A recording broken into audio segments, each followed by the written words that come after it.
اور کہو اگر اللہ کی مشیت یہی ہوتی تو میں یہ قرآن تمہیں کبھی نہ سناتا اور اللہ تمہیں اس کی خبر تک نہ دیتا۔ آخر اس سے پہلے میں ایک عمر تمہارے درمیان گزار چکا ہوں، کیا تم عقل سے کام نہیں لیتے؟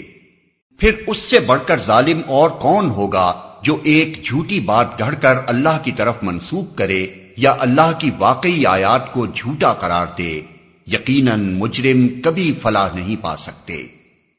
یہ لوگ اللہ کے سوا ان کی پرستش کر رہے ہیں جو ان کو نہ نقصان پہنچا سکتے ہیں نہ نفع، اور کہتے یہ ہیں کہ یہ اللہ کے ہاں ہمارے سفارشی ہیں۔